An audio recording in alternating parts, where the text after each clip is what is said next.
আপনাদের পড়ে শোনাচ্ছিলাম জার্মান সাহিত্যিক বার্টোল্ট ব্রেস্টের উপন্যাস ৩ পয়সার উপাখ্যান। উপন্যাসটির আজ ১২তম এবং তৃতীয় খণ্ডের প্রথম পর্ব। এলএসডি মানেই জীবন। জীবনের পথে যারা পথ হারায় না, কোনো ভুল করে না কোনো মতে, একেবারে গোপাল হয়ে করে জীবনযাপন, তারাই আসলে বসে আছে ভুলের ইমারতে। যতই বলে যাও গদগদ সাতকাহন। রুটি ছিঁড়ে খায় ঘামে ডুবিয়ে, গর্বের সাথে চলে সেই রুটি চিবিয়ে। তৃতীয় রিপুকে কাছে ঘেঁষতেই দেয় না, টাকা কড়ি চায় না সোনাদানা। পোড়া রুটি নিয়ে লাফালাফি মস্ত, মনেতেই আনে না খেলে হতো গোস্ত। কিন্তু যতই করো বাবা এসব সাতকাহন, জেনে রেখো সোজা কথা, এলএসডি মানেই জীবন। সারাদিন খুঁটে চলো কুড়োতে কুড়োতে, তারপর গপাগপ খাও জাপাও পাতেতে। এভাবেও চলা যায়, মন্দ যাবে না বলা, খেতেই যে খেতে হবে, বলে রে কোন শালা। খাটনির কথাতেই গায়ে আসে জ্বর, বোকাদের দল তোরা খেটে মর। আমি দেব সুখ টান, জুড়োবে প্রাণ মন। জানাই তো আছে বাবা, এলএসডি মানেই জীবন। সুখী জীবনের গান। রাজার চরম সিদ্ধান্ত। প্রাশিয়ার কামানের ওপরে খোদিত ভারী ভারী সব সিদ্ধান্ত। ঘরে একসাথে আরও ৫ বা ৬ জন ব্যবসায়ী থাকলে পিচামকে আলাদা করে কেউ খেয়াল করবেন না। এখন পিচামকে দেখলেই মনে হয় এক অতি ক্রূর ব্যবসায়ী, যিনি সবাইকেই সন্দেহের চোখে দেখেন। আসলে একেবারে শেষ পেনিটা পর্যন্ত হিসেব করে চলতে চলতে এরকম একটা ভাব এসে গিয়েছে পিচামের চেহারায়। সাধারণভাবে বলা হয় যে মানুষ গোটা দুনিয়াকে সন্দেহের চোখে দেখে, তার আসলে নিজের উপরে কোনো ভরসাই নেই। পিচামের ক্ষেত্রে কিন্তু কথাটা খাটে না। তিনি খুব দ্রুত সব পরিস্থিতির সাথে খাপ খাইয়ে নিতে পারেন নিজেকে। তার ধারণা তার চারপাশে সবাই খারাপ, আর তাদের ক্ষতি করার ক্ষমতার কোনো সীমা পরিসীমা নেই। এই ক্ষতির থেকে নিজেকে বাঁচাতে সদা ব্যগ্র পিচাম। শহরের লোকেরা তাকে যে পিচাম, ভিক্ষার সামগ্রী বিক্রেতা বলেই জানেন। কিন্তু যে কোনো সময়ে অন্য কোনো ব্যবসাতে চলে যেতে পারেন তিনি। তবে সে ব্যবসাকে হতে হবে বেশি লাভজনক, কম ঝুঁকিতে ভরা, আর ভবিষ্যতের কথা মাথায় রেখে বেশি স্থিতিশীল। তাকে দেখে মনে হয় বেচারা গোছে শুকনো চেহারার একজন লোক। কিন্তু এতটা বললেও সবটা বলা হয় না। যদি পিচাম বোঝেন এরকম চেহারা নিয়ে ব্যবসা করে খেতে সুবিধে হচ্ছে না, তৎক্ষণাৎ উনি চিন্তায় ডুবে যাবেন। উনি ভাবতে থাকবেন কিভাবে নিজেকে মোটাসোটা মাঝারি আকৃতির আশাবাদী লোকের চেহারা দেওয়া যায়। এই ছোটখাটো আকার, শুকনো মুখ, এসব ওনার কাছে একটা ধারণ করা বেশ মাত্র, যা ইচ্ছে করলেই বদলে নেওয়া যায়।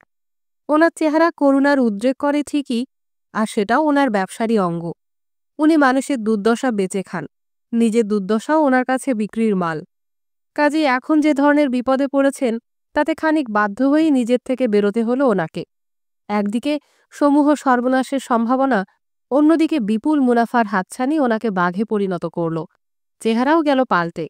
যখন উনি কক্সের কথায় এমটিসি গুটিয়ে আনছিলেন, ওনার আচরণ হয়ে উঠল রীতিমতো বেপরোয়া ও নির্মম। হেল এলেন ওনার কাছে। পিচাম পরে আছেন হাফাতা জামা আর দাঁড়িয়ে আছেন প্যান্টের পকেটে দুটো হাত ঢুকিয়ে। হেল তাসের বাজিতে ১০০ পাউন্ড হেরে সেই টাকা ধার চাইতে এসেছেন পিচামের কাছে। পিচাম এক পেনিও দিতে রাজি হলেন না। এদিকে এমটিসি কোম্পানির তো হাড়ির হাল। হেলের সাথে মোলাকাতের পরে পিচাম আরেকটা মিটিং ডাকলেন। সবাই এলেন। এমনিতে মন বিশেষ কথা বলেন না, কিন্তু এদিন সেই হামামে মিটিং করতে ঘোর আপত্তি করলেন। নির্দিষ্ট সময়ের আগেই হাজির হয়ে সব সদস্যকে থামালেন সিঁড়িতেই। তিনি চেঁচামেচি করতে লাগলেন যে এই ভাঙাচোরা স্নানশালায় মিটিং করে করে তিনি ক্লান্ত। কাজেই মিটিং হলো কাছের এক রেস্তোরাঁয়, আর এটাই হলো কোম্পানির শেষ মিটিং। পিচাম সবাইকে জানালেন হেল সবাইকে ব্ল্যাকমেইল করে কবজায় আনার চেষ্টা করছে, আর সে এরকমটাই করবে, তার জন্য সবাই যেন তৈরি থাকে। তিনি জানিয়ে দিলেন তার ধৈর্যের পুঁজি শেষ। তার দাবি এখনই হিসেব হোক কোনো সদস্যকে কত খেসারত দিতে হবে, আর পুরো ব্যাপারটা মিটিয়ে ফেলার জন্য তাকে ক্ষমতা দেওয়া হোক। তিনি নিজের মতো করে সবটা মিটিয়ে ফেলবেন। তিনি সবাইকে কথা দিতে পারেন শেষে সবার লাভই হবে, কিন্তু কেউ যেন তার কাজে মাথা গলাতে না আসে। পিচামের প্রস্তাব সকলেই মেনে নিলেন। সবার থেকে টাকা আদায়ের ব্যাপারে দেখা গেল পিচাম একেবারে শক্ত ঠাঁই। সেই যোদ্ধাদের থেকে যা বার করে নিলেন পিচাম, তাতে সারা জীবন না হলেও দীর্ঘদিন তাকে সেই মার্কিন মহিলার আঁচলের তলায় থাকতে হবে। বেচারা নিজেকে সমকামী বলে পার পাওয়ার চেষ্টা করেছিল বটে, কিন্তু তাতে কর্ণপাত করলেন না পিচাম। তুলনায় টাকা দিতে কম ঝামেলা করলেন ইস্টম্যান। সম্প্রতি তিনি শহরের উত্তরে তার যে বাড়িগুলো আছে তার ভাড়া আদায় করেছেন। ভাড়াটেরা বেশিরভাগই চাকরি করা লোক, রাতারাতি বাড়িঘর পাল্টে ফেলা তাদের পক্ষে সম্ভব না। মুন কিন্তু আশ্চর্য আচরণ করলেন। বিশেষ কায়দায় তার থেকে টাকা বার করতে হলো। সে জুয়ার আড্ডা চালায়। একদিন একপাল ভিখারি হাতে প্ল্যাকার্ড নিয়ে এসে তার সামনে দাঁড়িয়ে পড়ল। প্ল্যাকার্ডে লেখা, যে জুয়া খেলে তার টাকা আছে, যার টাকা আছে সে টাকা দিতে পারে। অন্য প্ল্যাকার্ডে লেখা, আমিও এখানে জুয়া খেলেছি। এরপরে গিয়ে মুন রাজি হলেন নগদে ৮০০ পাউন্ড আর বাকিটা দিলেন শেয়ারের কাগজ মারফত দিতে। কিন্তু একেবারে শেষ মুহূর্তে ডোবালেন ক্রাউল। এক সকালে তিনি পিচামের সাথে দেখা করতে ওল্ড ওক স্ট্রিটে এসে হাজির। পুরো পরিস্থিতি দুজনে একসাথে একবার খতিয়ে দেখলেন। ক্রাউল বললেন, তাহলে এক কাজ করি, একটা পিস্তল নিয়ে নিজের মাথাতে গুলি করে দিই। পিচাম কক্সের অফিসের ঠিকানা দিলেন ওনাকে। পিচামের মনে হলো এবার কক্স দেখতে পাবেন তার কলকাঠি নাড়ার পরিণাম কি। এটা তার দেখা দরকার। সেই দিনে বিকেলে রেস্তোরাঁর মালিক রাউল কক্সের অফিসে এলেন আর জানালেন যে ওই দালালের সাথে তার বিশেষ দরকার, দেখা হবার কথা আছে, তিনি অপেক্ষা করবেন।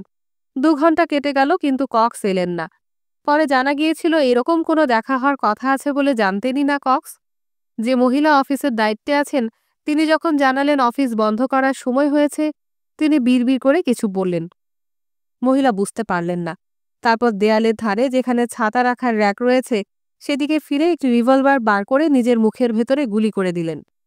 তার স্ত্রী একটি খাম পেলেন তার টেবিলে, তাতে লেখা, যদি আমি তখনও ফিরে না এসে থাকি তাহলে রাত ৮টার সময় খামটা খুলো। চিঠিতে লেখা, প্রিয়তমা, আমি শেষ। আমাকে শেষ করেছে একদল নীতিহীন শয়তান। আমি আমার সাধ্যে যা আছে সব করেছি, আমাকে ক্ষমা করো। কিন্তু সবথেকে বড় গোলমাল পাকালেন ফিনি, আর তাও একেবারে শেষ মুহূর্তে। যেই তিনি জানতে পারলেন ক্রাউল আত্মহত্যা করেছেন, তিনি সিদ্ধান্ত নিয়ে ফেললেন একেবারে এখনই তার নিজের অপারেশন করিয়ে ফেলতে হবে। দেরি করা চলবে না। পিচাম সময়মতো জানতে পেরে গিয়েছিলেন।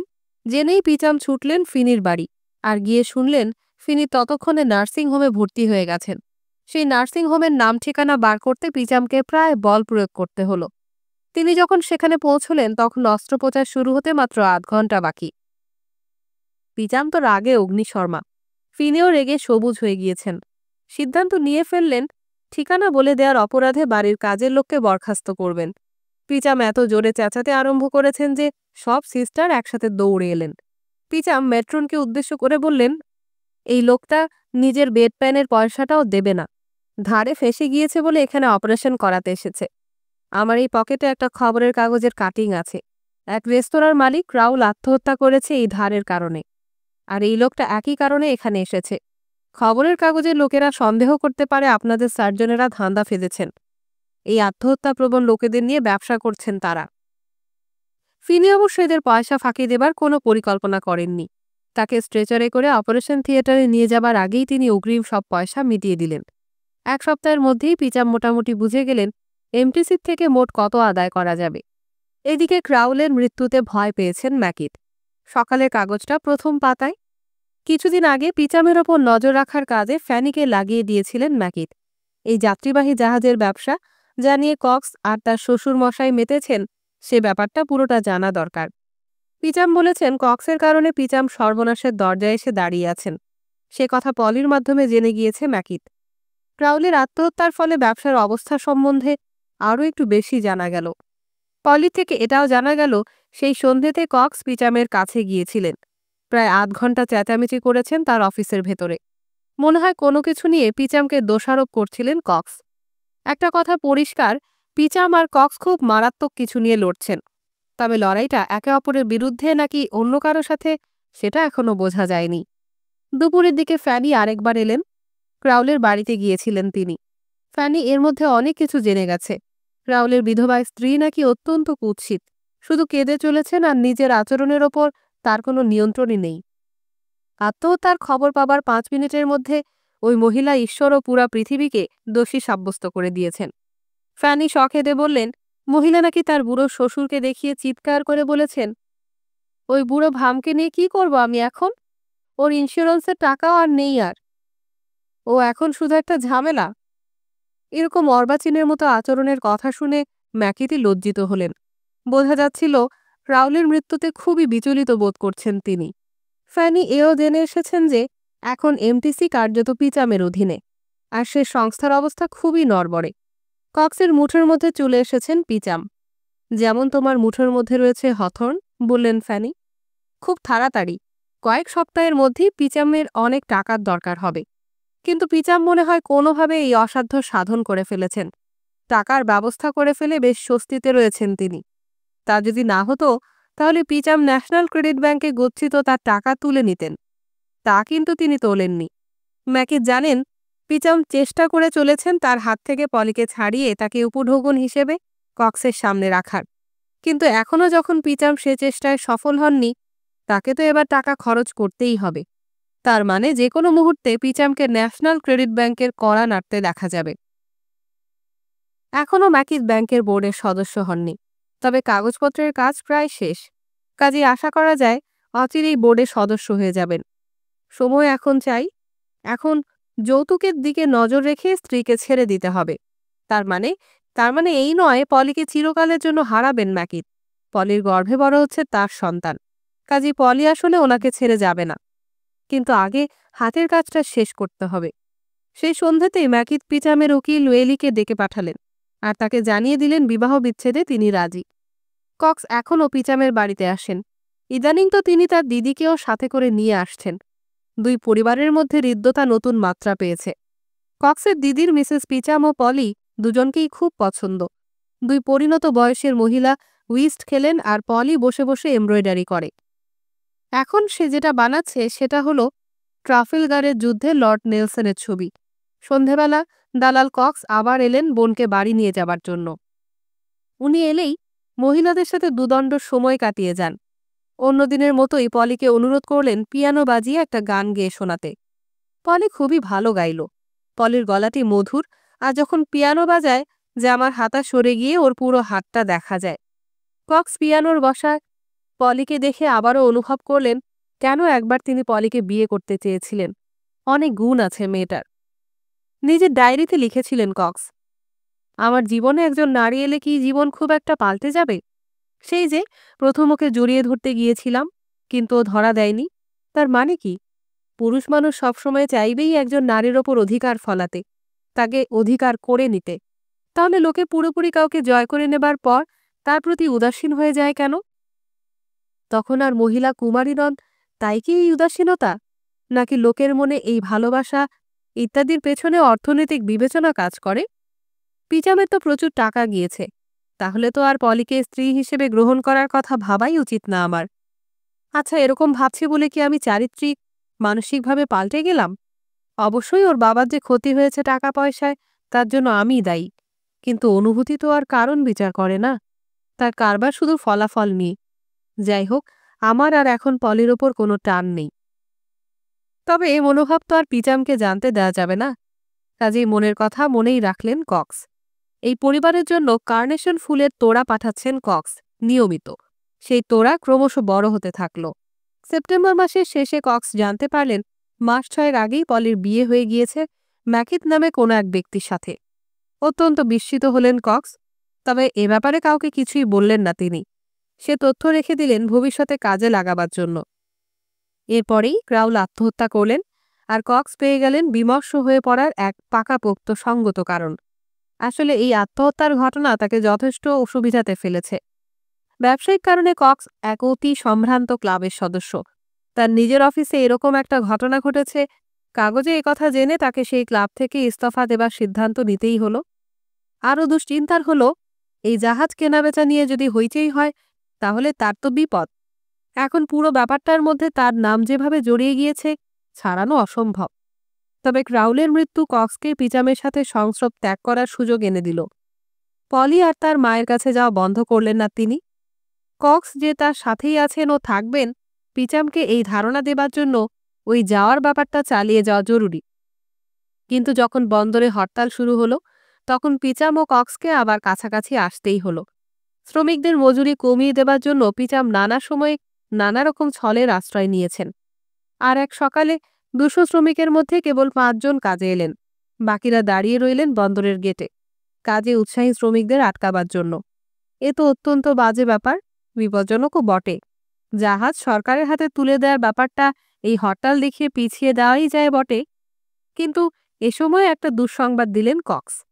হয়তো নিজেও নানা ঝামেলায় ছিলেন বলে কক্সের মন মেজাজ ভালো যাচ্ছিল না, আর তাই এই গোপন কথাটা বলেই ফেললেন। এখন নাকি সরকার আর এই লোক আনার জাহাজ কেনার ব্যাপারে তেমন আগ্রহী নন। অনেক জাহাজ মজুদ আছে তাদের কাছে। হেল বলেছিলেন আরও জাহাজ কেনার ব্যাপারে সরকারের কোনো আপত্তি নেই। তিনি নাকি ওপর মহল থেকে এরকমই খবর পেয়েছেন। হেল এখানে একটা খেলা খেলেছিলেন, যাতে কোনো প্রশ্ন না ওঠে চুক্তি সই হবার সময়ই হেল সেনাবাহিনীর বিশেষ এক অংশ এই নতুন কেনা জাহাজেই যাবে এরকম কথা নথিভুক্ত করিয়ে দিয়েছিলেন। বলা বাহুল্য তারা আসলে যাবে অন্য জাহাজে। সাদামটনে কেনা নতুন জাহাজের ধোকাটা জারি রাখতে হবে যতক্ষণ না আসল চুক্তির মেয়াদ শেষ হয়ে আসছে। হেলের কোনো নীতিবোধ নেই, সে যে কোনো দিন নতুন করে এমটিসিকে ব্ল্যাকমেল করতে শুরু করতে পারে। তাই জাহাজ মেরামতের কাজ আবার চালু করার জন্য আপ্রাণ চেষ্টা করলেন পিচাম। তিনি বিশেষ কিছু জায়গায় বলতে লাগলেন, এ হলো জাতি যখন বিপন্ন তখন প্রলেতারিয়েতদের দেশকে ব্ল্যাকমেল করার ঘৃণ্য প্রচেষ্টা। এই সময় তার মাথায় এক সেনাবাহিনীর কথা। ঝড়ের বেগে সেনাদের উর্দি তৈরি করতে থাকলেন তিনি। পরে চালটা হলো আহত অঙ্গহীন সেনারা রাস্তায় নেমে হরতালরত শ্রমিকদের বিরুদ্ধে প্রতিবাদ জানাবে। জাতির স্বার্থে যদি আহত সেনারা এরকম একটা কাজ করেন তার গভীর প্রভাব পড়বে, কাগজে কাগজে অনেক লেখালেখি হবে। এসবের মধ্যে ওয়েলি এসে জানালেন যে ম্যাকিত বিবাহ বিচ্ছেদে রাজি হয়েছেন। তার মানে পিচামের আসল যা সমস্যা, যা তার গত 3 মাসের ঘুম কেড়ে নিয়েছে, এবারে মিটতে চলেছে। কক্সের সাহায্যে এই সৃষ্টি ছাড়া জাহাজি ঝামেলাটা এবার মিটবে। কিন্তু ঝামেলা কি আর অত সহজে মেটে? যেই পলির কানে গেল তার বিয়ে ভাঙতে চলেছে, পলি রেগে মেগে বাবার কাছে গিয়ে ঘোষণা করল, আমার পেটে তো ম্যাকিতের বাচ্চা বড় হচ্ছে। অতএব পিচামের আবার সেই আগের দশা। সে যাই হোক, তোমার ডিভোর্স হবেই, চেঁচিয়ে উঠলেন পিচাম। তুমি ডিভোর্স করবে ও ডাক্তার দেখাবে। তুমি ভেবেছোটা কি তোমার জন্য আমার সারে সর্বনাশ হয়ে যাবে আর আমি চুপ করে বসে থাকব? আমারও কিছু ইচ্ছে অনিচ্ছে আছে, কেউ তা পা দিয়ে মারিয়ে যাবে আমি তা হতে দেব না। তুমি যদি এরকম করতে থাকো তাহলে আমি গিয়ে বিছানায় শোবো দেয়ালের দিকে মুখ করে, তারপরে সব শয়তানের হাতে চলে যাবে, আর তুমি গিয়ে উঠবে গরিবের লঙ্গরখানায়। এখন তিনি ডাইনেও তাকান না, বাঁয়েও তাকান না, তিনি সোজা তাকিয়ে চলেন ব্ল্যাড হাউন্ডের মতো। তবে তিনি প্রায় কিছুই জানতেন না। যদি পিচাম আঁচ করতেন যে দালাল বাবুটি তার একমাত্র কন্যার দুর্ভাগ্যজনক বিয়ের কথা জেনে বসে আছেন, অথবা যদি তিনি জানতেন শেষ যখন পলি কক্সের কাছে গিয়েছিল সেখানে কি ঘটনা ঘটেছিল, তাহলে অবশ্যই অন্যরকমভাবে ঘুঁটি সাজাতেন তিনি। সেই দিন সন্ধেবেলাতেই তার স্বামীর সেলে এলো পলি। মাকে জানালেন যা হচ্ছে তা সবই আসলে কাগুজে। একটা বিবাহ বিচ্ছেদ সম্পূর্ণ হতে সময় লাগে, আর যদি যথেষ্ট পরিমাণে যুক্তিগ্রাহ্য কারণ না দর্শানো যায় তাহলে শেষে গিয়ে কেচে যায় সব। তবে এখন এই মামলার ঝক্কি এড়ানো যাবে না। তার শ্বশুর ভীষণ রকম চাপ সৃষ্টি করেছেন। কিছু করার নেই ম্যাকিথের। উনি আমাকে ফাঁসিতে লটকাতে চাইছেন, আর উনি তা করেই ছাড়বেন। তুমি তো তোমার বাবাকে জানো। পলি সঙ্গে সঙ্গে জানালো তাহলে তক্ষুনি তার উচিত কোনো ডাক্তারের কাছে গিয়ে গর্ভপাত করানো। ভ্যাবাচাকা খেয়ে সে বাবাকে বলে দিয়েছে যে সে গর্ভবতী। মাথায় বাজ পড়ল ম্যাকিদের। এ সম্ভাবনাটা তিনি ভেবে দেখেননি। স্ত্রীর থেকে মুখ অন্যদিকে ফিরিয়ে খসখসে গলায় তিনি জানালেন যে এসবের প্রশ্নই আসে না। তিনি বাচ্চাটিকে হারাতে পারবেন না, মানে যদি না একেবারে অনন্যপায় না হন। পলি তো কেঁদে কেটে চলে গেল। মাঝরাত অবধি বিছানায় শুয়ে চিন্তা করতে থাকলেন ম্যাকিদ।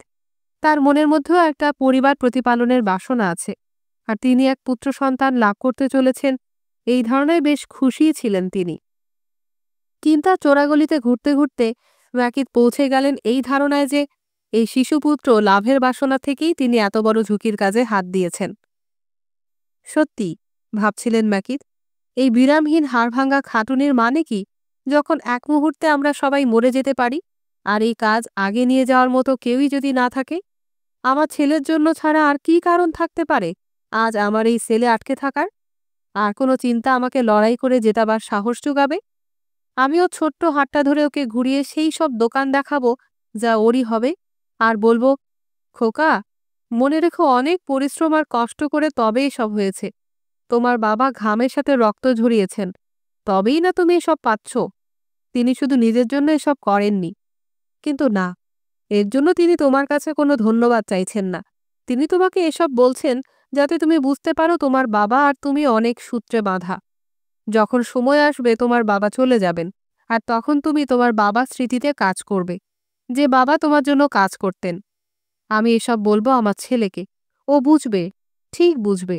ওকে আমি ডাকবো ডিক। উনি কথাগুলো বলছিলেন মনের থেকে। পরদিনই পলিকে বললেন পলির ডাক্তারের কাছে যাওয়া দরকার।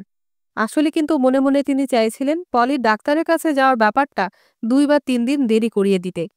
তার আশা ছিল এর মধ্যেই তিনি এমন একটা ব্যাপার করে ফেলবেন যে ডাক্তারের কাছে গিয়ে গর্ভপাত করাবার আর কোনো প্রয়োজনই থাকবে না। তিনি আগে থেকে পলিকে কিছু বুঝতে দেয়া চলবে না, সে যেন মানসিকভাবে প্রস্তুত থাকে ব্যাপারটার জন্য। প্রিচামের মনেও যাতে কোনো কারণে সন্দেহ না জাগে সেটাও দেখতে হবে। ম্যাকিতের এবারের বিশেষ কাজটা হলো ন্যাশনাল ক্রেডিট ব্যাংক সংক্রান্ত। বিবাহ বিচ্ছেদে রাজি হয়ে তিনি নিজের ওপরে চাপ কিছুটা হলেও কমাতে পেরেছেন। সুচিন্তিতভাবে এই অবস্থাটা তৈরি করেছেন তিনি তার ব্যাংক সংক্রান্ত বিশেষ কাজটি করার জন্য। এই অবস্থার পূর্ণ সদ্ব্যবহার তাকে করতেই হবে। ব্যাংকে ঢেলে সাজাবার ব্যাপারে আবার হথর্ন আর মিলারকে তাড়া দিলেন ম্যাকিত। আবার যখন তাদের ডেকে পাঠালেন ম্যাকিত, তখন বসার জায়গায় তাদের 8 ঘন্টা অপেক্ষা করতে হলো। এও পরিকল্পনারই অংশ। কাজেই তারা হতাশ হয়ে বসে থাকলেন আরও অনেক বন্দির দর্শনার্থীর সাথে। তাদের অনেকে অর্থবান অথবা অসৎ, কিংবা অর্থবান এবং অসৎ। নারী পুরুষ দুইই আছেন। 2 বৃদ্ধের উপর চেঁচামেচি জুড়ে দিলেন ম্যাকিত। কেন কাজে এত দেরি হচ্ছে তার কৈফিয়ত চান তিনি। একটা দুর্নীতি ভরা ব্যবসায় ঢোকার জন্য তাকে এত অপেক্ষা করতে হবে কেন, তা তিনি কিছুতেই বুঝতে পারছেন না। এবারে আলোচনা শুরু করলেন তখন ক্রেস্টনের কী অবস্থা তাই নিয়ে। আর বাড়তি ধার ছাড়াই ক্রেস্টন তার বিশেষ বিক্রি সপ্তাহ উতরেছেন। তার প্রতিপক্ষ তার সব মাল কিনে নিয়েছেন, এ নিয়ে বিস্ময়ের ঘোর তার কাটেনি এখনও। তবে সে যাই হোক, দাম কিন্তু রেখেছিলেন স্বাভাবিকের থেকে অনেক নিচে। ক্রেস্টন অতি বিজ্ঞাপিত অ্যারন ও দোকানের বিশেষ বিক্রি সপ্তাহ নিয়েও চিন্তিত। জনগণ সেজন্য অধীর আগ্রহে অপেক্ষা করছেন। ম্যাকিত যে ন্যাশনাল ব্যাংকে ঢুকতে চলেছেন সে ব্যাপারে অবশ্য কিছুই জানেন না ক্রেস্টন। ম্যাকিত ক্রেস্টনের কাছে একটি গুরুত্বপূর্ণ খবর পাঠাবার ব্যবস্থা করলেন। সেটি হলো তার বিশেষ সপ্তাহে ক্রেস্টন যে মাল বেচেছেন তার অনেক কিছুই সন্দেহের আওতায় পড়ে। সম্প্রতি ম্যানচেস্টারে অনেক জিনিস চুরি হয়েছে। এইসব মাল সেই চোরাই মালের বর্ণনার সাথে মিলে যাচ্ছে। তিনি সব মালের চালান ও অন্যান্য কাগজপত্র দেখতে চান। এবার ক্রেস্টন নিজেই চলে এলেন ম্যাকিতের সাথে দেখা করতে। ক্রেস্টন লম্বায় 6 ফুট 2 ইঞ্চি, গায়ের রং হলদেটে। ঘোর অপছন্দ করেন মাংস দিয়ে করা কোনো রান্না, চার্চের ফাদার আর অ্যারনকে। খুবই বিচলিত ক্রেস্টন। মিস্টার ক্রেস্টন, যে কারণে আপনাকে এখানে আসতে হয়েছে তা মোটেই আনন্দদায়ক নয়। আমি যখন শুনলাম আপনার বিশেষ বিক্রি সপ্তাহে আপনি সন্দেহজনক জিনিসপত্র বেচেছেন, প্রথমে আমি বিশ্বাস করতে পারিনি। আশা করি সব মালের বৈধ কাগজপত্র আছে আপনার কাছে। মিস্টার ক্রেস্টনের কাছে তেমন কিছুই নেই। তিনি ওইসব মাল কিনেছিলেন কারণ খুব সস্তায় পেয়েছিলেন, আর সপ্তাহের পর সপ্তাহ মার্কাটের প্রতিযোগিতার পর তখন তার মালের দরকার ছিল সাংঘাতিক। ক্রেস্টনের এখন ধরা পড়ে যাওয়া গরু চোরের মতো অবস্থা। ম্যাকিত এখন নির্মম। কথা বলছিলেন কেটে কেটে। তার বক্তব্যের বিষয় ছিল সুষম প্রতিযোগিতা। আইন চোরাই মাল যে কেনে তার আর যে চোর, দুজনকে একইভাবে শাস্তি দেয়। এখন ম্যাকিতকে যদি তার বিশেষ সপ্তাহে এইসব মাল বেচতে হয়, তাহলে তার হাতে এসব মালের রসিদ থাকতে হবে। তার হাতে রসিদ আছে যা দিয়েছেন ক্রেস্টন, কিন্তু ক্রেস্টনের হাতে কিছুই নেই। এবার আরও কড়াভাবে ম্যাকিত ক্রেস্টনকে জানালেন তিনি ন্যাশনাল ক্রেডিট ব্যাংকের ডিরেক্টর হতে চলেছেন, আর তারপরে ছাড়লেন তার ব্রহ্মাস্ত্র। ক্রেস্টনের যাবতীয় দোকান এখন থেকে ম্যাকিত পরিচালিত একটি গোষ্ঠীর অন্তর্ভুক্ত হবে, আর মাল আসবে সিপিবি থেকে। এই অন্তর্ভুক্তির নিয়মাবলীও জানালেন ম্যাকিত। একহারা চেহারার ক্রেস্টন এখন পড়ে যাবার মতো অবস্থা। যে ব্যাংকের ওপরে তিনি অত্যন্ত নির্ভরশীল, তার ডিরেক্টর হতে চলেছে তারই পরম শত্রু। নিজের অবস্থাটা কি দাঁড়াচ্ছে বুঝতে অসুবিধে হলো না তার। জেলের ওয়ার্ডেনকে বলা হলো কাগজ পেন্সিল নিয়ে আসতে। অনেক সংখ্যা লেখা হলো। সেই সব সংখ্যার দিকে জ্বলন্ত চুরুট তাক করে অনেক আলোচনাও হলো। সেলের দেয়ালে ম্যাকিত নীল আর সবুজ কালিতে ছাপা লন্ডন শহরের একটা ম্যাপ টাঙিয়ে রেখেছেন। সেই ম্যাপের ওপর মস্ত লাল গোল সব মার্কা দিয়ে লন্ডনের বিভিন্ন অঞ্চল দাগালেন ম্যাকিত। এসব অঞ্চলে মালের কাটতি সবথেকে বেশি। এরপর কিছু জায়গায় নামের তলে আন্ডারলাইন করলেন। তারপরে অনেক দাগ দিয়ে লন্ডন ও শহরতলির ওপরে তৈরি হলো জালের মতো একটা ব্যাপার, যা আসলে হলো কোথা থেকে, মাল কোথায় কোথায় যাবে তার নকশা। এই মাল সরবরাহের পরিকল্পনা মতো মাল যাবে দক্রেতে। দোকান ও ক্রেস্টনের সব দোকান মিলে এই নাম। ক্রেস্টনের অনেক দোকান বন্ধ করে দেয়া হবে, অনেক কয়েকটি দোকান একে অপরের সাথে মিলিয়ে দেয়া হবে, আরও অনেক রকম পরিবর্তন করা হবে। লাল পেন্সিল হাতে নিয়ে ম্যাকিট নিদান হেঁকে দিচ্ছিলেন। তিনি নির্মম। তার ব্যাংকে এখন টাকা ঢোকাতে হবে। ভুলে যাবেন না, বললেন ম্যাকিট। ব্যাংকের মালিক এক শিশু, তার টাকা লজ্জাজনকভাবে নয়ছয় করা হয়েছে। একই ব্যাপার করা হয়েছে অন্যদের টাকা নিয়েও। এ আর চলবে না। সব দায়িত্ব এবার আমাকে নিতে হবে। আমি যে খুব একটা ভাবপ্রবণ তা নই, কিন্তু আমি কথা শুনতে পারবো না যে ছোটদের সম্পদ আমি লুট করেছি। এই শিশুরাই ইংল্যান্ডের ভবিষ্যৎ। এক মুহূর্তের জন্য সে কথা ভুলে গেলে চলবে না। মালের দাম বাড়ানো হবে, তবে আস্তে আস্তে।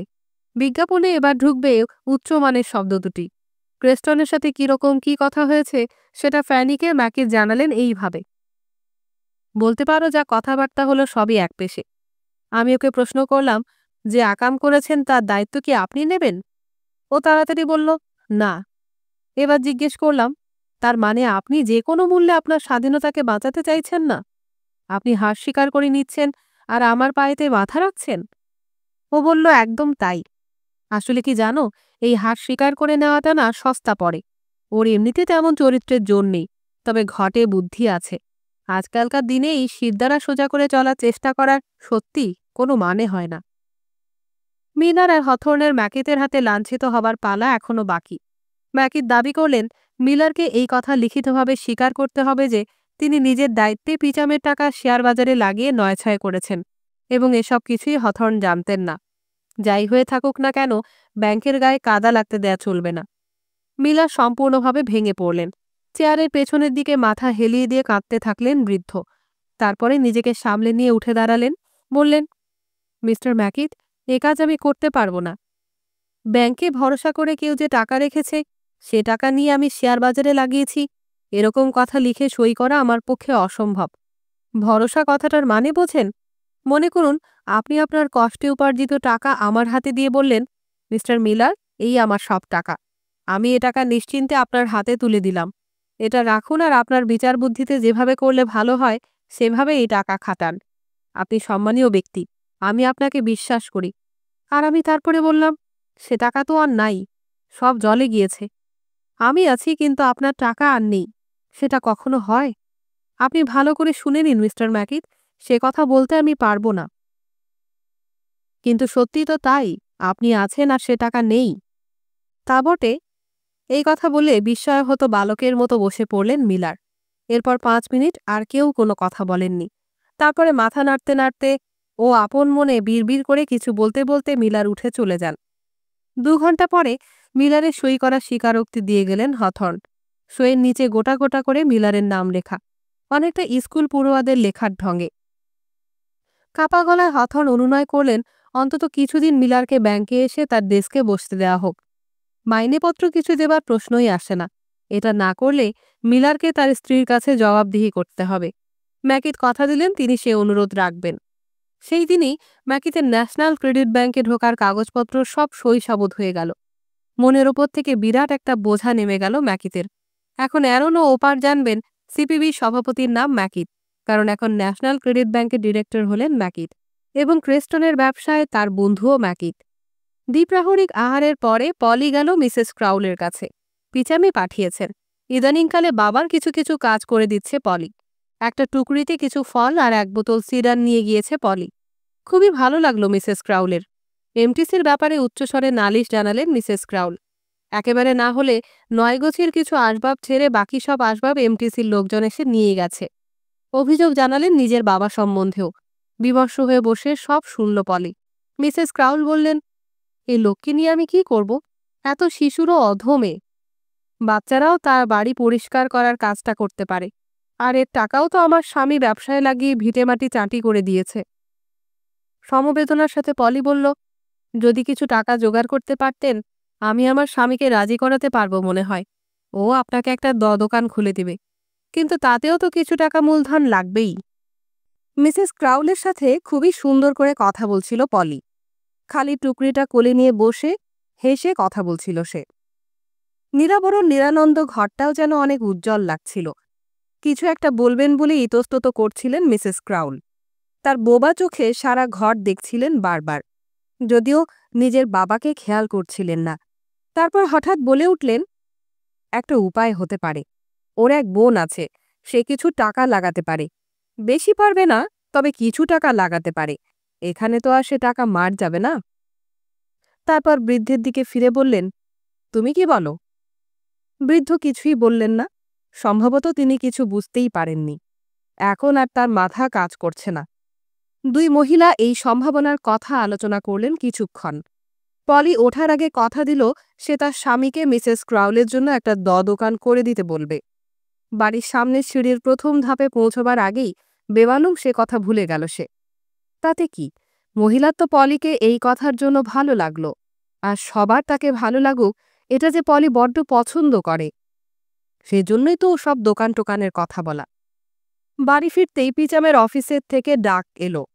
শুকনো গলায় পিচাম জানিয়ে দিলেন পলির স্বামী পলির গর্ভপাত ঘটানোর ব্যাপারে মত দিয়েছেন।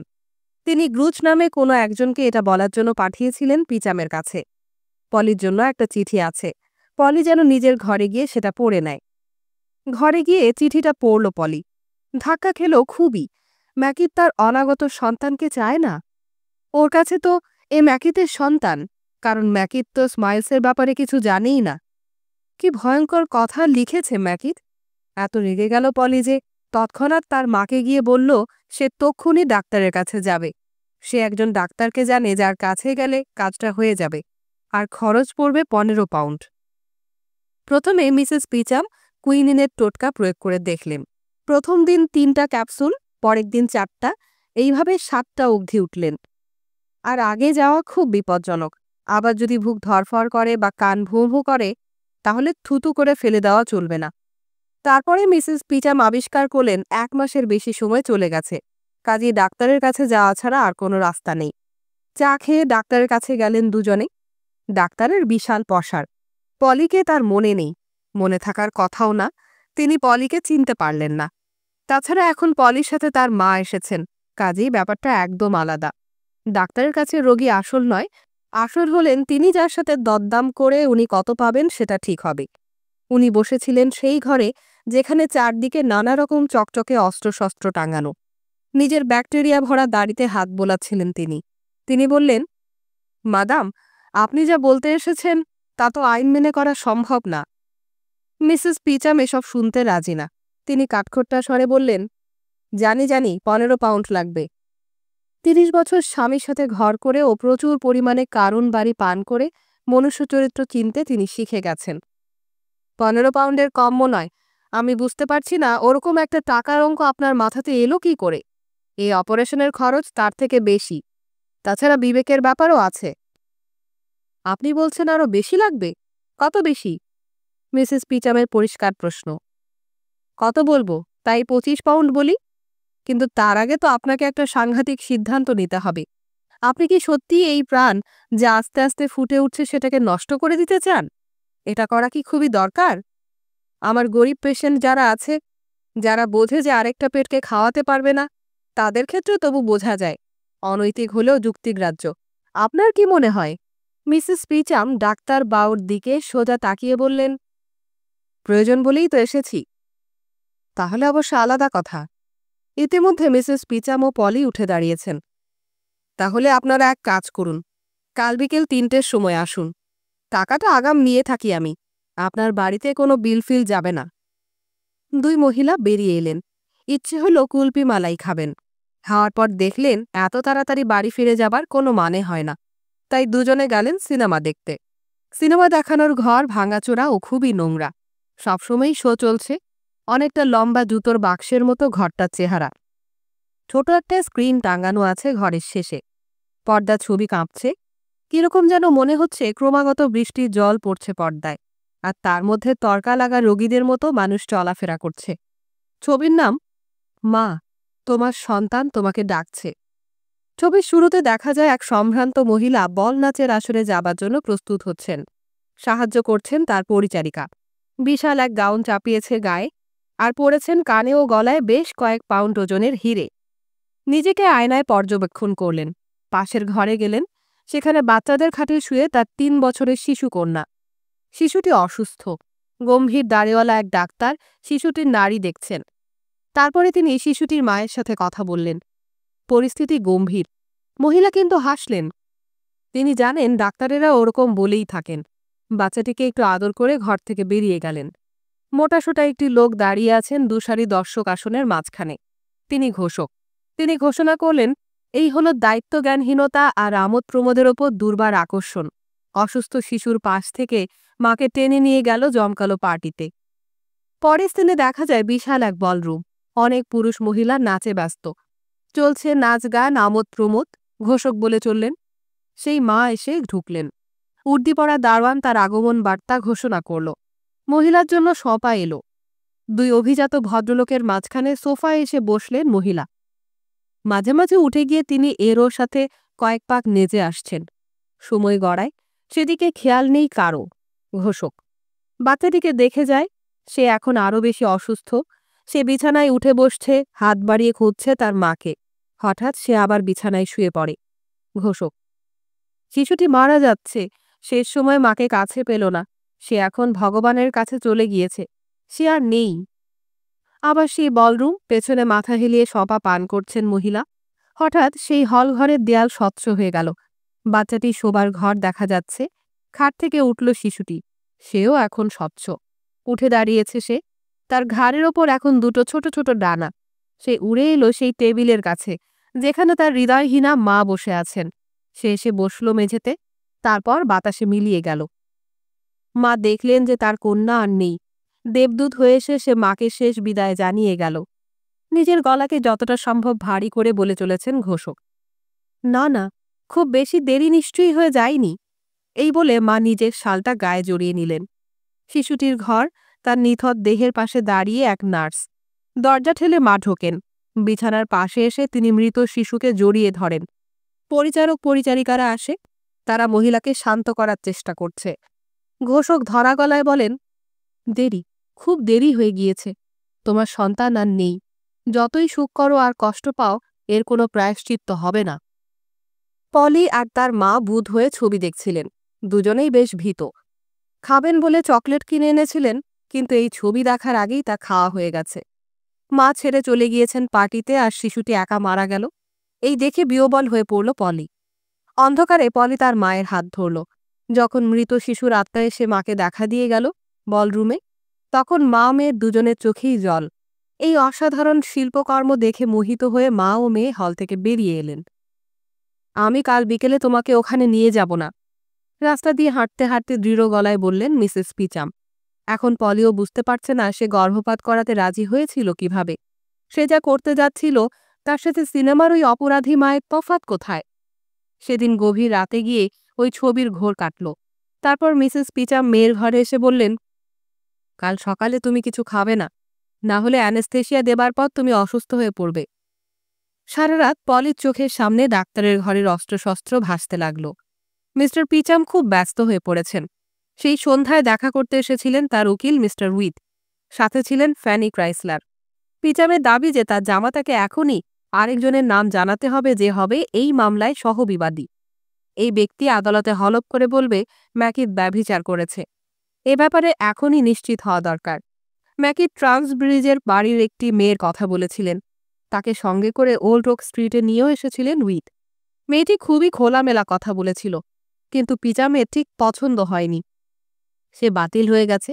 পিচাম বলেছেন তার স্বামী পতিতার কাছে যান, এরকম প্রচার হলে তার মেয়ের বদনাম হবে।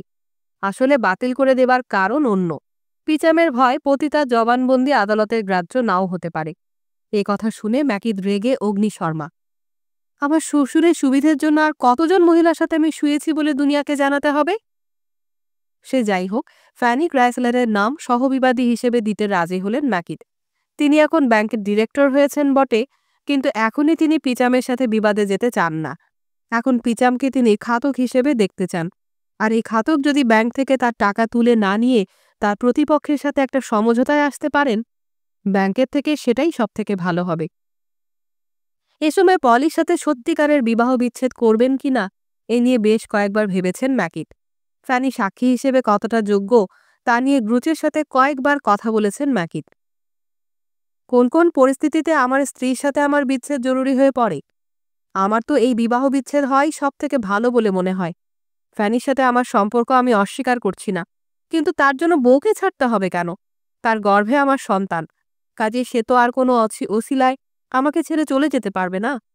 খুব বিপদে পড়লে কোনো মহিলা এসব করেন। এই হলো ওদের গর্ভবতী হবার সুবিধা। এই অবস্থায় এলে ওরা বোঝে ওদের আসল দায়িত্ব কোথায়। প্রকৃতি খুবই চালাক, বুঝলে গ্রুচ? সে যা চায় তা পায়। আর কেন পায়? কেননা সে চালাক। গ্রুচ কার্পেটের ওপরে বসে ম্যাকিটের কথা শুনছিলেন আর চুরুট ফুঁকছিলেন। মাথা নাড়ছিলেন মাঝে মাঝে। একটাই ব্যাপার হতে পারে, যদি ও বাচ্চাটা খসিয়ে দেয় তাহলে ও আমার ওপরে টেক্কা দিয়ে বেরিয়ে যাবে। সেটা হবে একেবারে ঠান্ডা মাথার খুন। কাজে ও যদি সেটা করে তাহলে আমি ওকে ডিভোর্স করলাম কি করলাম না তাতে আর কিছু যাবে আসবে না। আমি এটা ওর বিবেকের ওপর ছেড়ে দিয়েছি। পক্ষে বিপক্ষে কিছুই বলিনি।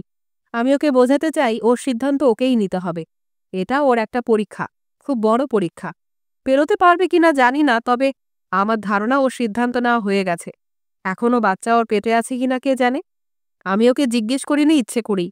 আমি দেখাচ্ছি যে এতে আমার কিছু আসে যায় না। কিন্তু একদিন আসবে যেদিন আমি জিজ্ঞেস করব তোমার বাচ্চা কোথায়, তাকে নিয়ে তুমি কি করেছ? তোমার কাছে তোমার বাচ্চা কি এতটাই যে কোনো কিছুর জন্যই তুমি তাকে ছাড়বে? নাকি ব্যাপারটা তা নয়? ওর উত্তরের ওপরেই সব নির্ভর করছে। গ্রুচ আবার মাথা নাড়লেন। ম্যাকিট যা বললেন তাতে তিনি বিশ্বাস করেন। এটা তার কাজ করার একটা ধরন। তিনি কড়া নির্দেশ দেন, আর তারপরেই ঘুরে গিয়ে তারা সে কাজটা করেছে কেন বলে কৈফিয়ত দাবি করেন। গ্রুচের সাথে এই কথাবার্তার পরে ফ্যানিকে নিয়ে উইড গেলেন পিচামের কাছে। পিচাম দুজনকে নিয়ে অফিসে বসালেন। ফ্যানি খুব স্বাভাবিকভাবেই কথা বলছিলেন। তিনি সবসময় বিশিষ্ট ভদ্রমহিলা সুলভ আচরণ করেন। তিনি জানালেন ম্যাকিট যা চাইছেন সে সাহায্য ম্যাকিটকে করার জন্য তিনি প্রস্তুত। কেউ তাকে এর জন্য কোনো চাপ দেয়নি। কারো চাপে কিছু করার মতো মানুষও তিনি নন। থামুন, বলে উঠলেন ম্যাকিট। তার মানে ম্যাকিটকে সাহায্য করার জন্য আপনি আদালতে দাঁড়িয়ে মিথ্যে কথা বলবেন? ওসবে আমাদের কোনো দরকার নেই। অবাক হয়ে ফ্যানি উকিলবাবুর দিকে তাকালেন। তিনি তখন অপ্রস্তুত হয়ে ঘরের একটা ফাঁকা কোণার দিকে তাকিয়ে আছেন। এখন শুধু ফ্যানিই বসে আছেন, বাকি দুজনে উঠে দাঁড়িয়েছেন। ফ্যানি একটা সিগারেট জ্বালিয়ে প্রশ্ন করলেন, তার মানে আপনি জানতে চাইছেন যে আমি সত্যি আপনার জামাইয়ের সাথে শুয়েছি কিনা? অবশ্যই, বললেন ম্যাকিট। ফ্যানি হাসলেন। তারপর উইডের দিকে ফিরে বললেন, উইড, আমি বুঝতে পারছি না এরকম একটা ব্যাপার নিয়ে আমি কথা বলি সেটা মিস্টার ম্যাকিট চাইবেন কিনা। উইড বলার আগে ইচ্ছে করেই মিস্টার জুড়লেন না ফ্যানি। দেখানো দরকার উইডের অন্যান্য মক্কেলদের সাথে সমমর্যাদার অবস্থান করেন তিনি। মিস্টার ম্যাকিট চান বা না চান আমি জানতে চাই, রেগে বললেন পিচাম। আমার স্ত্রীরও জানা দরকার, যদি অবশ্য তাতে আপনার আপত্তি না থাকে। এই সম্পর্কের ব্যাপারটা কোনো ছেলে খেলা নয়। এবারে একটা টিনের দরজা খুলে স্ত্রীকে চেঁচিয়ে ডাকলেন পিচাম। চাচানো দরকার ছিল না, স্ত্রী কাছেই ছিলেন, সঙ্গে সঙ্গে এসে গেলেন। কৌতূহলের চোখে ফ্যানিকে দেখতে লাগলেন মিসেস পিচাম। ইনি মিস ক্রাইসলার, আলাপ করালেন পিচাম। ফ্যানি এখন তার সিগারেট নামিয়ে রেখেছেন। এক পায়ের ওপর অন্য পা তুলে বসে ফ্যানি মুখে একটা দুর্বোধ্য হাসি। মিস ক্রাইসলার আমাকে জানাতে এসেছেন ম্যাকিটের সাথে তার ঘনিষ্ঠ সম্পর্ক ছিল, এবং আছে ম্যাকিটের বিয়ের পরেও। কি তাই তো? ঠিক তাই, বললেন ফ্যানি। আর খানিকটা যেন ঘরে সদ্য যিনি এসেছেন তার জন্য যোগ করলেন, আমি ওনার হয়ে একটা ব্যবসা দেখি।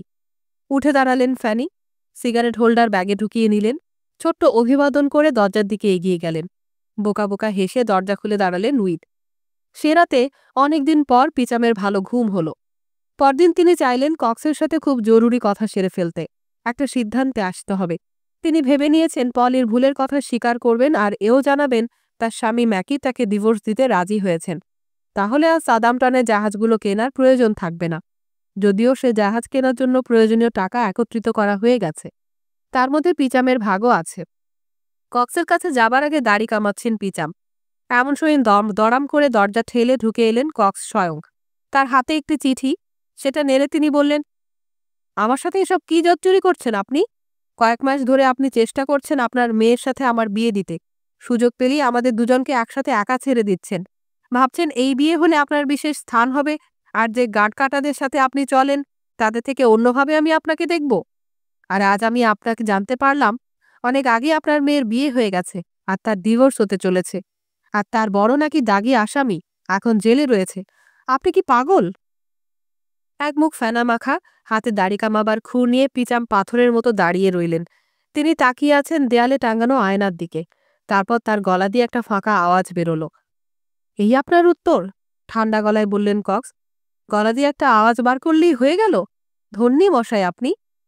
পিচাম হাতের খুরটা রাখলেন। কক্স, ধরা গলায় বললেন পিচাম, আপনি আমাকে এরকম কথা বলছেন কি করে? পিচামকে দেখে কক্স বুঝতেই পারলেন তিনি একেবারে ভেঙে চুরে গিয়েছেন। কাজেই সোজা কাজের কথায় চলে এলেন তিনি।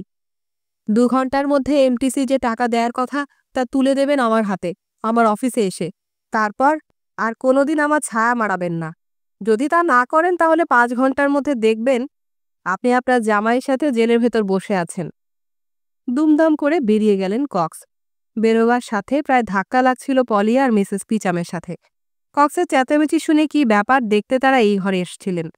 মিসেস পিচামকে দেখে ঠাট্টা করে কক্স বলে গেলেন, আপনার দিন শুভ হোক মিসেস পিচাম।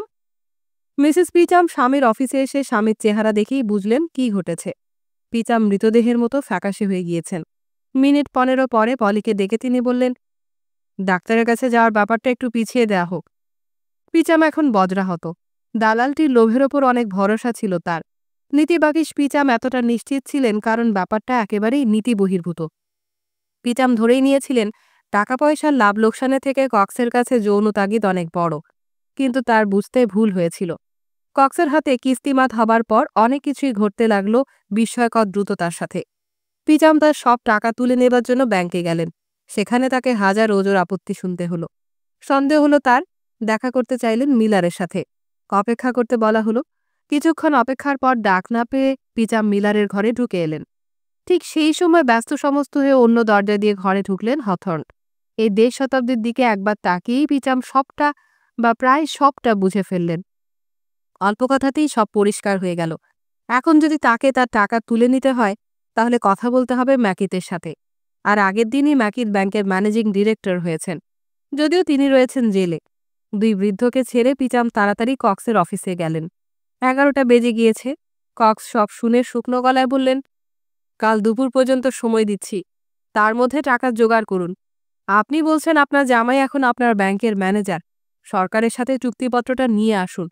আর ক্রাউল আর সেই যোদ্দাস যেটা সই করেছিল, যাতে আপনাদের সবার কথা লেখা আছে, সেটাও আমার চাই।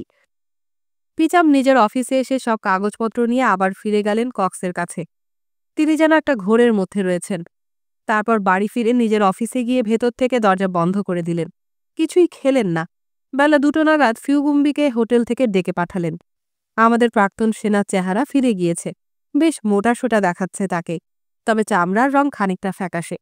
যতক্ষণ স্বভাবসিদ্ধভাবে কোণের জানলার দিকে তাকিয়ে কথা বলে গেলেন, আর পুরো সময়টা নিজের টুপিটা হাতে নিয়ে দরজায় দাঁড়িয়ে থাকল ফিউকুম্বি। পিচাম যা বললেন তা মোটামুটি এরকম। তার কারখানায় বেশ কয়েকবার আক্রমণ হয়েছে। কিছুদিন যাবৎ শুরু হয়েছে এসব। কাজেই তিনি বাধ্য হয়েছেন ব্যবসার আয়তন কমাতে আর বেশ কিছু লোককে কাজ থেকে ছাড়িয়ে দিতে। তাদের মধ্যে ফিউকুম্বিও আছে, বাদ যাবে সেও। এবার কর্মহীনতার ভয়াবহ সমস্যা নিয়ে একটা বক্তৃতাই দিয়ে ফেললেন পিচাম। আমি জানি লোকজনকে এভাবে রাস্তায় বার করে দিলে তাদের কি অবস্থা হয়। সবথেকে বড় আঘাতটা হয় মানসিক, বা বলা ভালো নৈতিক। সাধারণ কর্মচারীরা বেশি দিন তাদের নীতিগত অবস্থান ধরে রাখতে পারেন না। ঠান্ডা আর খিদের চাপে সব ভেঙে যায়। আত্মসম্মান বলেও কিছু আর থাকে না। সে বুঝতে পারে যে সমাজের কাছে সে বোঝা হয়ে দাঁড়িয়েছে। এরকম অবস্থায় সে বিক্ষোভকারীদের খপ্পরে পড়ে যায়। তারা তাকেও প্রচলিত সমাজ ব্যবস্থার শত্রু বানিয়ে দেয়। আমি সবই বুঝি, সবই, কিন্তু কী বা করতে পারি? তবে একটা ব্যাপার করলে পিচামকে এতজন কর্মচারীকে বরখাস্ত করতে হবে না। ফিউকুম্বে চাকরিও বেঁচে যাবে। লন্ডনে এক ব্যক্তি আছেন, তার নাম কক্স। তার কাছে একটা কাগজ আছে যে কাগজের ওপর তার কোনো নৈতিক অধিকার নেই। কাগজটা আছে কক্সের কোটের পকেটে। এই কক্সকে সরিয়ে ফেলতে হবে, আর তা করতে হবে কাল সকালে আগেই। যে এই কাজটা করতে পারবে তাকে যোগ্য অ্যালিবাই দেবার দায় পিচামের। এটা করলে এতগুলো লোকের চাকরি বেঁচে যাবে। কাজটা যে করবে সে কাজ হয়ে যাবার পর একটা বিশেষ জায়গায় যাবে এবং সেখানেই রাতটা কাটাবে। বুঝলে, ব্যবসারই অঙ্গ, দার্শনিকের ভঙ্গিতে বলছিলেন পিচাম। ব্যবসাই করছি, তবে কিনা একটু অন্যভাবে। এই যুদ্ধের কথাই ধরো না কেন। তুমি তো সৈন্য, যখন লোকের বুদ্ধিশুদ্ধি সব গুলিয়ে যায় সেনারা কাজে নামে। সেটাই হওয়া উচিত। আমাদের ব্যবসায় আমরা অন্য, অনেক শান্তিপূর্ণ রাস্তা নেই। কেন নেই? কারণ শুধু ধারালো ছুরি দিয়েই কাজ হয় এমন নয়, অন্য রাস্তাও আছে। তবে কিছু কিছু ক্ষেত্রে যাকে বলে ব্যতিক্রম হয়, এও তাই। সে না দালালকে চিনত। একবার একটা চিঠি দিতে সে দালালের বাড়ি গিয়েছিল। এই কথাবার্তার কিছুক্ষণ পরে মিসেস পিচাম ফিউকুম্বিকে উঠোনে দেখেছিলেন। সেই শেষ উনি দেখেছেন ফিউকুম্বিকে। উনি পরে বলেছিলেন ফিউকুম্বিকে কিরকম অদ্ভুত দেখাচ্ছিল। চারদিকে কাপড় মেলা রয়েছে শুকোবার জন্য, তার মধ্যে ফিউকুম্বি ঠায় দাঁড়িয়ে কুকুরগুলোর দিকে তাকিয়েছিল, কিন্তু ওদের কাছে যাচ্ছিল না। তখন ওদের খাবার সময় হয়ে গিয়েছে, আর খাবার না পেয়ে তারা ডাকাডাকি করছে। ভগবান জানেন ওর মাথাতে কি রক্তপিপাসু চিন্তা ঘুরছিল তখন। দীর্ঘশ্বাস ফেলে বলেছিলেন মিসেস পিচাম। আসলে হয়তো তার মাথাতে কোনো চিন্তাই ঘুরছিল না, অথবা সে হয়তো ভাবার চেষ্টা করছিল তার এই আস্তানা, যার মাথাতে কার্ডবোর্ডের ছাউনি, যাতে জল আটকায় কিন্তু ঠান্ডা আটকায় না একেবারেই, এটা তার কাছে কতটা মূল্যবান। এখানে সে যে খুব বেশি দিন কাটিয়েছে এমন না। ওই আধখানা এনসাইক্লোপিডিয়া এখনও পড়া শেষ হয়নি। যখন বাজনার দোকান থেকে সে বেরিয়ে এলো, তার পেছনের পকেটে একখানা ছুরি রয়েছে বটে, কিন্তু তখনও সে মনস্থির করতে পারেনি। সেই একই সময়ে পলি ওহারার সাথে কথা বলছিল ওহারার বাড়িতে। পলির কথাগুলো ছিল কিছুটা অসংলগ্ন। সে তার ঘরে একটা চিঠি খুঁজে পেয়েছে ম্যাকিতের লেখা। ম্যাকিট লিখেছেন তার আর দুশ্চিন্তা করার কোনো কারণ নেই, তাদের বিয়ে কখনোই ভাঙবে না। কখনোই এর তলায় দুবার আন্ডারলাইন করা। ঠিক সময় ম্যাকিত কক্সের ওপরে পলির সাথে ব্যভিচারের অভিযোগ আনবেন। কক্স যে লম্পট সে ব্যাপারে অকাট্য প্রমাণ আছে ম্যাকিতের হাতে। আর এক্ষেত্রে যদি এ অভিযোগ সত্যি না হয়, এই অভিযোগের ফলেই তার আর এই বিবাহ বিচ্ছেদে কোনো উৎসাহ থাকবে না। চিঠিটা ওহারাকে দেখালো পলি। খুব ব্যস্ততার সাথে পেন্সিলে লেখা চিঠি। ওহারা সব শুনে খুব একটা অবাক হয়েছেন বলে মনে হলো না। তার মানে কক্সকে সাক্ষী দিতে ডাকা হবে। পলির কাছে ব্যাপারটা খুবই উদ্বেগজনক। তাতে কি হলো? প্রশ্ন করলেন ওহারা খুব সহজভাবে। তার দ্বিপ্রাহরিক আহার হয়ে গেছে। তিনি সোফায় গা এলিয়ে দিয়ে দ্য টাইমসের খেলার পাতায় চোখ বোলাচ্ছেন। তাতে কি হলো মানে? আমি চাই না এটা হোক। তুমি কি ওর সাথে ওই কি বলে ব্যভিচার করেছ? না, অবশ্যই না। তাহলে ও সাক্ষী দিতে এলে অসুবিধার কি আছে? আমি চাই না, ব্যাস আমি চাই না। কাজেই মামলা শুরুর আগেই ওকে সরিয়ে ফেলতে হবে। আমি যদি ঠিক বুঝে থাকি, তুমি বলছো যে মামলা শুরুর আগে ওকে খতম করে দিতে হবে। না, আমি তা বলিনি। খানিকটা নীরবতা। ওহারা আবার খবরের কাগজ হাতে তুলে নিয়েছেন। কি হলো, কাগজটা রাখো। আমার সাথে এরকম করছো কেন? আমি তোমাকে একটা প্রশ্ন করেছি। করেছ বুঝি? বললেন ওহারা। ঠিক আছে, ওকে সরিয়ে দেয়া হবে। কিন্তু ও যদি সরে যেতে অস্বীকার করে? তাহলে? কেটে কেটে কথাগুলো বলল পলি। আমি এমন একজন সাক্ষী হাজির করব যার সাথে আমি ব্যভিচার করেছি। তুমি এমন একজন সাক্ষী হাজির করবে? এতে হাসবার কিছু নেই। তুমি বুঝতে পারছো না, ওই কক্সের মতো হাস্যকর কোনো লোকের উপস্থিতিতে আমি কোর্টে হাজির হতে চাই না। যদি আমি ব্যভিচার করে থাকি, তাহলে সে লোককে হতে হবে সুদর্শন, অন্তত চলনসই রকম ভালো দেখতে। তুমি কখনো ওই কক্সকে দেখেছ? ও একটা বুড়ো ছাগল। ওরকম লোকের সাথে কেউ ব্যভিচার করে না। তোমারও বলার মতো কিছু নেই, কিন্তু তাও তোমার দিকে তাকানো যায়। তোমাকে অন্তত কোর্টে তোলা যায়। ওহারা বেশ চিন্তিত হয়ে পড়লেন। নারী সংসর্গের অভিজ্ঞতার ভাণ্ডার তার বিপুল, আর অভিজ্ঞতার ফলে তিনি বুঝতে পারলেন যে তেমন দরকার পড়লে, এবং কক্স যখন এসে গিয়েছেন নাট্যমঞ্চে, তখন দরকার পড়বেই। নিজের ব্যভিচারের সঙ্গী হিসেবে আদালতে তার নাম বলতেই পারে পলি। কিন্তু তাহলে ম্যাকিতের সাথে তার সম্পর্ক এখনই নষ্ট হয়ে যাবে, যা তিনি চান না। তার পরিকল্পনা তাতে ভেস্তে যাবে। ম্যাকিতের সাথে গাঁটছাড়া তিনি খুলবেন, কিন্তু এখনই না। বিপদ কম হবে না। ম্যাকিটকে তিনি জানেন সে সময় থেকে যখন তিনি তার নাম বলতেন বেকেট। চিরকাল ম্যাকিট এরকম মোটাসোটা ধীরে চলা লোক ছিলেন না। কাগজ ভাঁজ করে উঠে পড়লেন ওহারা। চুপ, একদম চুপ। বড্ড বেশি বলছো। তুমি এখন যেতে পারো, বেশ কর্কশ স্বরে বললেন ওহারা। ওহারা বুঝতে পেরেছেন তিনি যা করেছেন তার জন্য মূল্য দিতে হবে। ওহারাকে রাগাতে চায় না, তাই পলি কথা না বাড়িয়ে চলে গেল। সে মাথাতে পড়েছিল ঠেলা গাড়ির চাকার মতো ব্যাসের একটা টুপি, তার উপরে পালক লাগানো আর একটা কাপড়ের আচ্ছাদন। তখন সেটাই হাল ফ্যাশন। হাতে রয়েছে ছাতা, আর এমন একটা পোশাক পরেছে যে তার নিতম্বের গড়ন প্রকট হয়ে পড়েছে। যত্ন নিয়ে সাজগোজ করেছে সে। যাওয়ার পথে সব দোকানের কাঁচে নিজের ছায়া দেখতে দেখতে সে চলছিল। এভাবে কোনো কোনো লোক তার দিকে তাকাচ্ছে বা কেউ তার পেছনে পেছনে আসছে কিনা সেসবও দেখা সহজ হয়ে যাচ্ছিল।